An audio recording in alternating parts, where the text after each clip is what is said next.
என்ன over acting அஞ்சலி?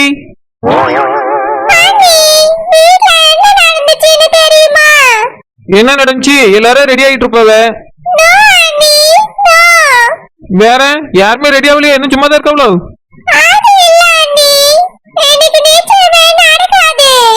ஏன் என்னாச்சு? மாப்பிள்ள ஓடி போயிட்டாரோ?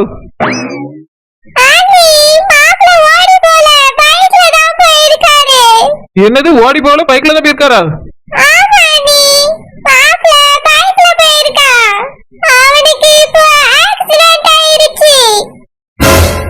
என்னது சூரிய குழந்தைக்கு ஆக்சிடென்ட் ஆயிட்டா?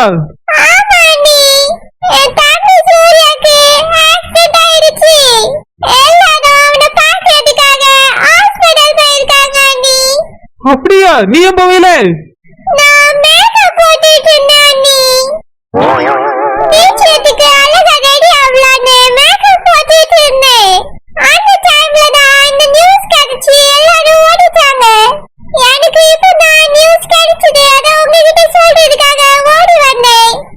கடவுளே, நிச்சயமா வீட்டுல தானே இருந்திருப்பாரு. எப்படி ஆக்சிடென்ட் ஆச்சு? எங்க போனாரு?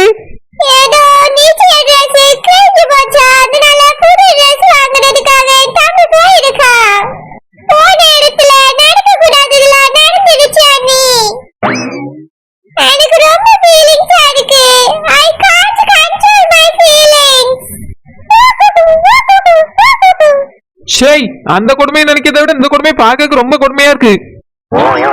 எவ்வளவு அஞ்சலி, உண்மையிலே நீ வருத்தப்பட்ட அழுகுறியா இல்ல சிரிக்கிறியா?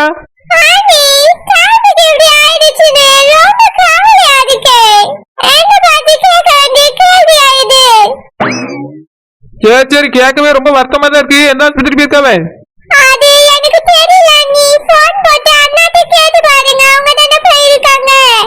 சரி அஞ்சலி, நீ அழாத. எத்தே எத்தே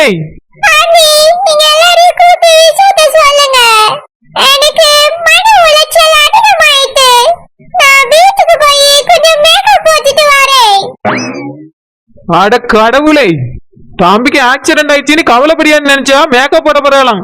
சரியான மேக்கப் ஐட்டியம். எத்தே எத்தே எத்தே கொஞ்சம் சீக்கிரமா வாங்க தேய்.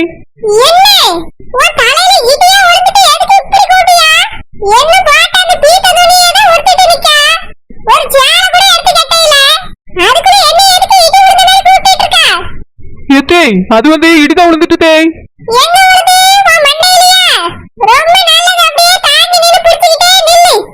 எத்தே அது இல்லத்தே, ஒரு பெரிய விஷயம் தேய்.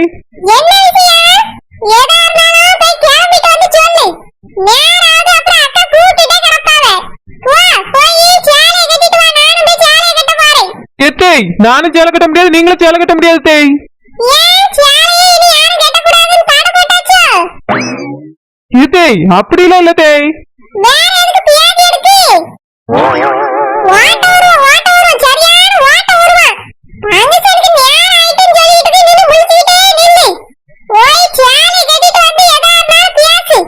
ஏத்தே சேலை கட்டினாதான் உங்களுக்கு காதை கேட்குமா? நான் சொல்லியா கொஞ்சம் கேளுங்க தே, ஒரு பெரிய விஷயம் நடந்து போச்சு. ஏத்தே மாப்பிள்ள சூர்யா குழந்தை இருக்காருல,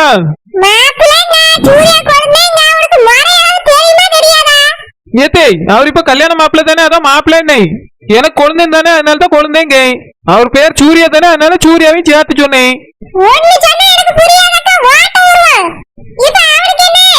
ஏத்தே அவருக்கு ஆக்சிடென்ட் ஆகி போச்சா தே.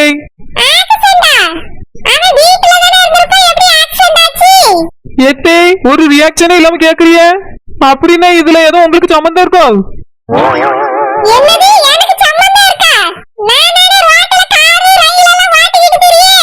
ஏத்தே ரோட்ல கார் ஓட ரயில் ஓடாது தே.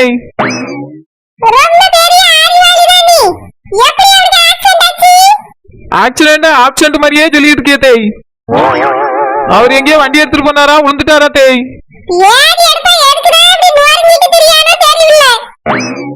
ஏதே உங்களுக்கு கொஞ்சம் கூட வருத்தமே இல்லையா இருக்கு? அவரு ஏசிட்டு இருக்கிய? இல்ல தே, அன்னைக்கு நீங்க அந்த அன்னை கூட சேர்ந்துட்டு நிச்சயத்தை நிறுத்தணும்னு பேசிட்டு இருந்தீங்களா? இப்ப நான் வேற ஷாக் ஆயிட்டு இருக்கேன், நீங்க ஷாக்கே ஆக மாட்டேங்கிறிய. அதான் உங்களுக்கும் அதுக்கும் அந்த அண்ணனுக்கும் ஏதோ சம்மந்தம் இருக்குமோ?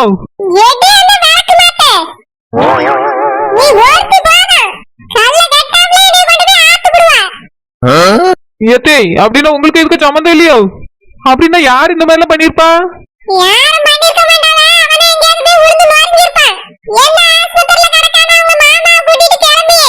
ஏத்தே அது தெரியல தே, நானும் வர இனி கூட்டு போங்களாம்.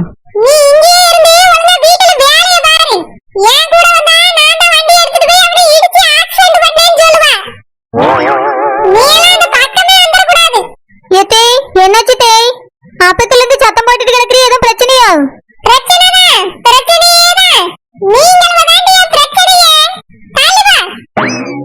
என்னாச்சு? நான் அப்படி என்ன கேட்டுட்டேன்? எதுக்கு இப்படி கோவத்துல பயணம் போகுது? நீ நெட்ட மாதிரி அதிட்ட என்ன சொன்ன? அது ஏன் என் மேல கோவப்பட்டு போகுது? அது உன் மேல கோவப்படல டாப்ஸ், ஓர போக்குல கோவப்பட்டு போகுது. நல்ல படம், என்னை பார்த்தா மட்டும் தான் அதுக்கு இழிச்ச வாய் மாதிரி தெரியுது. ஆமா, என்ன பிரச்சனை? எதுக்கு இப்படி சத்தம் போட்டுக்கிட்டு கிடந்துச்சு? அது சூர்யா குழந்தை இருக்காருல, அவருக்கு ஆக்சிடென்ட் ஆயிட்டான். ஐயோ, என்ன சொல்லியா? எப்படி நடந்துச்சு? நான் என்ன பக்கத்துல இருந்தா பார்த்தேன், பைக்ல போனாரா ஆக்சிடென்ட் ஆயிட்டான். இப்பதான் என்கிட்ட அஞ்சலி வந்து அழுதுட்டு போனா. அததான் அத்தட்ட சொல்லி இருந்தேன், கோவத்துல போறாவ. நீ நெட்டச்சி, அப்படின்னா நம்மளும் போய் பாப்போமா? வா, நம்ம புருஷன்ட்ட சொல்லிட்டு அவங்களையும் கூட்டிட்டு போவோம். அங்க என்ன நிலவரம்னே தெரியல, ஒரே கலவரமா இருக்கு. அஞ்சலியும் போகல, வீட்டுலதான் இருக்கலாம். அதனால அத்தைய மாமா முதல்ல கிளம்பட்டோம், அதுக்கு பிறகு நம்ம கொஞ்ச நேரம் கழிச்சு போலாம். சரி, அப்படின்னா என் புருஷன்ட்ட போய் சொல்ல போறேன். இவன் மட்டும் தான் புருஷன் சொல்லுவாளா? நான் என் புருஷன் சொல்ல மாட்டேனா? நம்மளும் இன்னைக்கு வீட்டுல வேலை பார்க்க கூடாது, கிளம்பி ஓடிட வேண்டியதான். யோ பென்சில் மாமாய், என்ன வீட்டுல நம்ம பொறுப்பான மருமகளா நடந்துக்கிடணும். இந்த வீட்டுக்கு வந்த நிலத்துல எல்லாத்தையும் கெட்ட பேர் வாங்கியாச்சு. இனியாவது நம்ம நல்ல பேர் தான் வாங்கணும். அதுக்கு எல்லார்கிட்டயும் நம்ம சாதாரணமா என்ன பேசணும். யாருகிட்டயும் என்ன கோவப்பட்டுக்கிட கூடாது. யாராவது கோவப்படுத்தினா கூட நம்ம கோவப்பட்டுற கூடாது. காலையில தூங்கி முடிச்சு ஏதாவது வீட்டு வேலை செய்யணும். அக்கா 2 பேரும் சமையல் பண்ணாலும் நம்ம வீடு வாசல்லாம் பெருக்கி அள்ளணும். இனி பொறுப்போட நடந்துக்கிடணும், அப்பதான் எல்லாருக்கும் பிடிக்கும். குறிப்பா குஷ்பா கிட்ட நல்ல பேர் வாங்கணும். எல்லார் கூடயும் பாசமா இருக்கணும். ஆனந்த் மாமா கிட்டே என்ன கோவப்படாம அவர்கிட்டயே அன்பா நடந்துக்கிடணும். அவர் என்கிட்ட கோவப்பட்டா கூட நான் அவர்கிட்ட கோவப்பட்டுறவே கூடாது. எப்படியாவது அவர் மனசுல இடம் பிடிக்கணும். அவருக்கு என்ன பிடிக்கவே பிடிக்காதுன்னு சொல்லிட்டாரு. ஆனா இதுக்கு மேல அப்படி இருக்க கூடாது, அவருக்கு பிடிக்க மாதிரி நடந்துக்கிடணும். நான் இன்னைக்கு சாரி கட்டியிருக்கேன். இந்த சாரி கலர்லயே அவரும் ட்ரெஸ் போட்டா எவ்வளவு அழகா இருக்கும். நம்ம சேலை கலர்லயே அவரையும் ட்ரெஸ் போட சொல்லலாமா? அப்படி சொன்னா எதுவும் தப்பா நினைப்பாரு. நம்மளே பார்த்து எடுத்து வச்சானே. அப்பவே வெளியே போனாரு, எங்க போனாரு? ஆளே காணோம். சரோஜினி, ஏக்கா உள்ள வாங்க. என்னமா சரோஜினி, ரெடி ஆயிட்டியா? ஆமாக்கா, நிச்சயத்துக்கு போனல, அதான் ரெடி ஆயிட்டேன். வெளியே எல்லாரும் சத்தமா பேசிட்டு இருந்தாலும் உனக்கு எதுவும் கேட்கலையோ? இல்லக்கா, நான் இப்பதான் குளிச்சுட்டு வந்து ட்ரெஸ் பண்ணிட்டு நிக்கேன். எனக்கு எதுவும் கேட்கலையே. என்னாச்சுக்கா, எல்லாரும் போயிட்டாவ்ல, லேட் ஆயிட்டோம். இல்ல சரோஜினி, இன்னைக்கு நிச்சயம் நடக்காது. ஏங்கா, என்னாச்சு? சரோஜினி, சூர்யா குழந்தை இருக்காருல, அவருக்கு ஆக்சிடென்ட் ஆயிட்டான். அப்படியேக்கா, எப்படியாச்சு? அது வந்து சரோஜினி, நிச்சயத்துக்கு ட்ரெஸ் எடுத்துட்டு வந்திருந்தல, அத மாத்ததுக்கு பேப்பர் போல்க ஆக்சிடென்ட் ஆயிட்டான் போற வழியில. அவரை பாக்கிறதுக்கு தான் நம்ம வீட்டுல உள்ளவங்க எல்லாரும் ஹாஸ்பிட்டலுக்கு போயிருக்காவ. உன் புருஷனும் கூட அங்கதான் போயிருக்காரு. அப்படியேக்கா, இன்னைக்கு நிச்சயம் நடக்காதோ? ஆமா சரோஜினி, இன்னைக்கு ஆக்சிடென்ட் ஆகி போச்சுல, அவருக்கு எப்படி நிச்சயம் நடக்கும்? அதனால நிச்சயம் எல்லாம் நடக்காது. அப்படியாக்கா, அப்படின்னா நான் சேலை மாத்திரே, நீங்க போங்க. சரி. என்ன சரோஜினிட்ட ஆக்சிடென்ட் ஆயிட்டுன்னு சொன்னாலும் ஒரு ரியாக்ஷன் கூட பண்ணாம இருக்கா? பரவாயில்லையே, எதுக்குமே அதிர்ச்சி ஆக மாட்டா போல, ரொம்ப சாதாரணமா எடுத்துக்கிறியா? இவனுக்கு பொண்ணு பார்த்து இந்த வீட்டுல உள்ளவங்க நிச்சயம் பண்ணி அவளையும் நினைச்சுக்கிட்டே இருந்தேன். ஆனா அவனுக்கு நிச்சயமே நடக்காம போயிட்டு, கடவுளுக்கே இது பிடிக்கல, அதனால தான் இந்த மாதிரி எல்லாம் நடந்திருக்கு. இப்பயாவது அவன் திருந்தி உண்மையை சொன்னா நல்லா இருக்கும். பாப்பா என்னதான் நடக்குது. நீ மாமாக்கும் நம்மள மாதிரியே ட்ரெஸ் பண்ண வைக்கலான்னு பார்த்தேன். அவர் தான் அங்க போயிட்டாரம்ல, நம்மளும் சேலை மாத்திடுவோம்.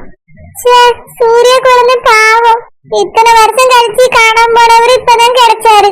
ஆனா அவருக்கு இப்படி ஆகும் நான் நினைச்சு கூட பாக்கல. நல்லபடியா அவர் சோமாயி வீட்டுக்கு வரணும். அவருக்கு எந்த பிரச்சனையும் இல்லைன்னு டாக்டர்கள் சொல்லணும். குஷ்பு, ஏக்கா என்னாச்சுக்கா, எதுவும் தகவல் தெரிஞ்சுதா? இல்ல குஷ்பு, யாருமே என்ன போன் போடையில. அங்க என்ன நடக்கு ஏது நடக்குன்னு எதுவும் தெரியல. ஏக்கா, நம்மளாவது போன் போட்டு கேப்போமாக்கா? ஒரு மாதிரி பதட்டமா இருக்கு. பயப்படாது குஷ்பு, எதுவும் ஆகாது குழந்தைனுக்கு. என்னன்னே தெரியலக்கா, இந்த விஷயத்தை கேட்டதுல இருந்து எனக்கு தான் ஒரு மாதிரி படபடன்னு இருக்கு. நீ அதை நினைச்சிட்டு சங்கடப்பட்டுட்டே இருக்க. கடவுள்கிட்ட வேண்டிக்கிறோம், சரியாயி வந்துருவாரு.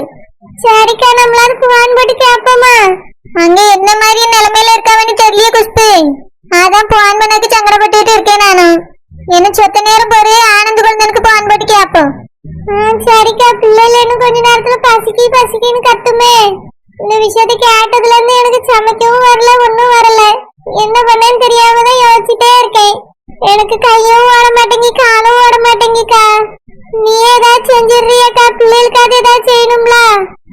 நான் பாத்துக்கிட்டேன் குஷ்பு, நீ ஒன்னும் சங்கடப்படாத. சரோஜினி நம்மள மாதிரில பதட்டப்படையில, அவ பாட்டுக்கு சாதாரணமா தான் இருக்கா. அவளை வேணா கூப்பிட்டுக்கிட்டே வேலைக்கு. அப்படியாக்கா? ஆமா குஷ்பு, அவட்ட போய் இந்த விஷயத்தை இப்பதான் சொன்னேன். சேலெல்லாம் கட்டி பூலாம் வச்சு ரெடி ஆயிட்டு நின்னா. அப்படியா? நீ சாதாரணமா கேட்டுட்டு நான் சேலைய அப்ப மாத்திரியக்கா அப்படின்னா. அது அம்மா அவளை அந்த அளவுக்கு தைரியமா வளர்த்துட்டா குஷ்பு. எல்லாத்தையும் சாதாரணமா எடுத்துக்கிட்டியா பத்துக்க, அப்படிதான் இருக்கணும். ஏக்கா, இந்த விஷயத்தை கேட்டவொடனே எனக்கு இவ்வளவு நடுக்கமா இருக்கு. அவளை இந்த வீட்டு மருமவ தானே, இவ்வளவு பெரிய விஷயத்த சாதாரணமா எடுத்துக்கிட்டான்னா அதுல ஏதோ இருக்குக்கா. எனக்கு என்னமோ நிச்சயதார்த்த ட்ரெஸ் சாதாரணமா கிளியல, இவதான் கிழிச்சிருப்பான்னு தோணுது. சீச்சி, அப்படிலாம் சொல்லாத குஷ்பு. அவ அந்த ட்ரெஸ் கிழிச்சு வைக்க என்ன இருக்கு? என் பிள்ளைல அடிக்கிறதுக்கு அவளுக்கு என்ன இருக்கு? அன்னைக்கு என் பிள்ளைல அடிச்சால, இன்னைக்கு ட்ரெஸ் கிழிச்சிருப்பா. அதனாலதான் அவளுக்கு எதுவுமே தோணாம அவ பாட்டுக்கு சாதாரணமா இருக்கா. அவளை பொறுத்த வரைக்கும் இந்த வீட்டுல உள்ளவே நிம்மதியா இருக்கவே கூடாதுக்கா. எல்லாரையும் ஏதாவது ஒரு வகையில அவளுக்கு டார்ச்சர் பண்ணணும். ரொம்ப மோசமான குணகாரியா இருக்காக்கா. எதுக்குதான் அத்தை இவளை ஆனந்த குழந்தைக்கு கெட்டி வச்சாவளோ தெரியல. ஒண்ணுத்துக்கு ஆக மாட்டா, குணமே ஆகாதுக்கா. அப்படி இல்ல குஷ்பு, அவன் மனசு நல்ல தைரியமானவளா இருக்கா, அவ்வளவுதான். ஒரு சில பேரு எந்த பிரச்சனையா இருந்தாலும் தாங்கிக்கிட்டு தைரியமா இருப்பாவ. அந்த மாதிரிதான் அவளும் தைரியமா இருக்கா. இல்லக்கா, எனக்கு என்னவோ அவன் மேலதான் சந்தேகமா இருக்கு. நீ வேணா பாத்துக்கிட்டே இரு. நான் சொன்னது உண்மைன்னு உனக்கும் ஒரு நாள் தெரிய வரும். துர்கா, சேடா இருக்காதடி. எல்லாரும் என்னாச்சுன்னு கேட்பாங்க. நீ நார்மலா இரு துர்கா. எனக்கு நிச்சயம் பிடிக்கல ஐஷு. நிச்சயம் சும்மாதான் பக்கத்துல நிக்க வைப்பாங்க, தட்டு மாத்துவாங்க, அப்புறம் சாப்பிட்டுட்டு வந்துட்டே இருக்க வேண்டியதான். கல்யாணத்தை எப்படியாவது நிறுத்திடலாம் துர்கா, நீ கவலைப்படாத. எனக்கு இந்த நிச்சயமே எப்படியாவது நிக்கணும். அதுக்கு என்ன பண்ணலாம் ஐஷு? ஏய், இங்க வச்சு ஒண்ணும் பண்ண முடியாது. நம்ம மண்டபத்துக்கு போய் யோசிக்கலாம். நான் வேணா அங்க சூரியன்ட்ட போய் ஹெல்ப் கேக்குறேன். அவர் ஏதாவது பண்றேன்னு சொன்னா உங்ககிட்ட வந்து சொல்றேன்டி. ஃபீல் பண்ணாத துர்கா. நீ இந்த மாதிரி சேடா இருந்தா எல்லாரும் ஏன் இப்படி சேடா இருக்கேன்னு கேட்டுட்டே இருப்பாங்க. ஹாப்பியா இரு. எப்படி ஐஷு ஹாப்பியா இருக்க முடியும்? எனக்கு இது சுத்தமா பிடிக்கவே இல்ல. சரிடி, எனக்கு புரியுது. ஃபீல் பண்றதுனால மட்டும் என்ன கிடைக்க போகுது சொல்லு? என்ன பண்ணலாம்னு யோசிடி. நானே யோசிக்கிறேன். ஓய் குட்டி சத்தா, நீ எதுக்கு இப்படி சேடா இருக்க? ஐஷுக்கா, எங்க அம்மா அழுதுகிட்டே இருக்கா. ஏன், எதுக்கு? இன்னைக்கு நிச்சயதார்த்தம் நடக்க போகுது. கல்யாணம் பண்ணி உங்க அக்கா வேணா அங்க அனுப்ப போறீங்களா என்ன? எதுக்கு உங்க அம்மா அழுதுட்டு இருக்காங்க? அது துர்கா அக்கா கிட்ட சொல்லக்கூடாதுன்னு எங்க அம்மா சொன்னா. துர்கா அக்கா கிட்ட சொல்லக்கூடாதுன்னு சொன்னாங்களா? என்ன விஷயம் குட்டி சத்தா? இந்த விஷயம் சொன்னா துர்கா அக்கா வருத்தப்படுவாங்க, அதனால எங்க அம்மா சொல்லக்கூடாதுன்னு சொன்னா. அதெல்லாம் உங்க அக்கா வருத்தப்பட மாட்டா. அப்படியே வருத்தப்பட்டாலும் நான் பாத்துக்கிறேன். என்ன விஷயம் சொல்லு.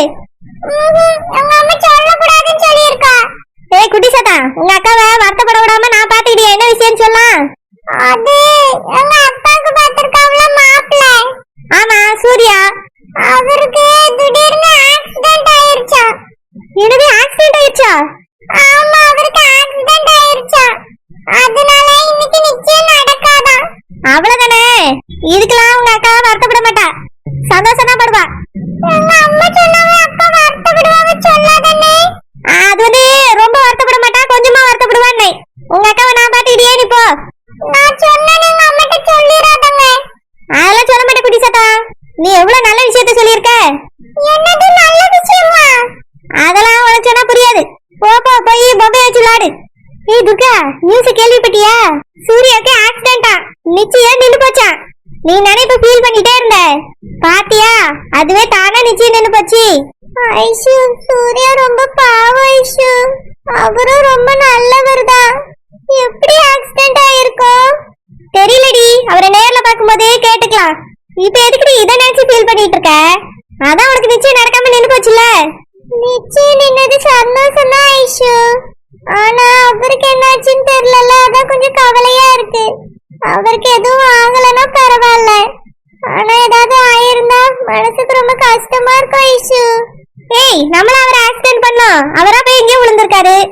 இல்ல ஐஷு, நான் தானே இந்த நிச்சயம் எப்படியாவது நிக்கணும்னு கடவுள்கிட்ட எல்லாம் வேண்டிக்கிட்டு இருந்தேன். அதனால கூட அவருக்கு ஏதாவது ஆயிருக்கலாம்ல. அதான் மனசுக்கு கஷ்டமா இருக்கு ஐஷு. கவலைப்படாதடி, அவருக்குலாம் ஒண்ணும் ஆகாது. இல்ல ஐஷு, சின்ன வயசுல தொலைஞ்சு போனவர் இப்பதான் கிடைச்சிருக்காரு. அதுக்குள்ள அவருக்கு ஆக்சிடென்ட் ஆயிருச்சுன்னு சொல்றாங்க. ஏதோ தப்பு பண்ணிட்ட மாதிரி கஷ்டமா இருக்கு ஐஷு. அவருக்கு எதுவும் ஆயிடக்கூடாது. ஒண்ணும் ஆகாதுடி, உனக்கு நிச்சயம் நின்று போச்சுல, ஜாலியா இரு. எப்படியோ உங்க வீட்டுல இருந்து யாராவது பார்க்க போவாங்க.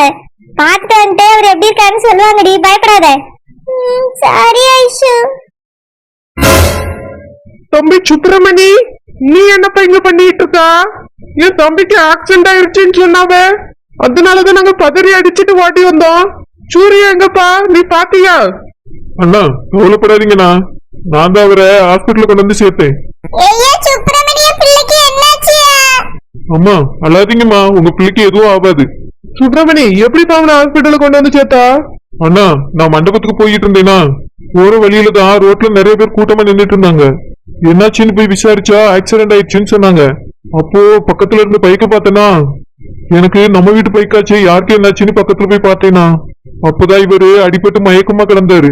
நான் தான் எனக்கு தெரிஞ்சவர் தான் அப்படின்னு சொல்லி தூக்கி ஹாஸ்பிட்டலுக்கு கொண்டு சேர்த்தேனா. தம்பி சுப்பிரமணி பெரிய உதவி செஞ்சிருக்காப்பா. இத நாங்க எங்க வாழ்க்கையில மறக்கவே மாட்டோம்.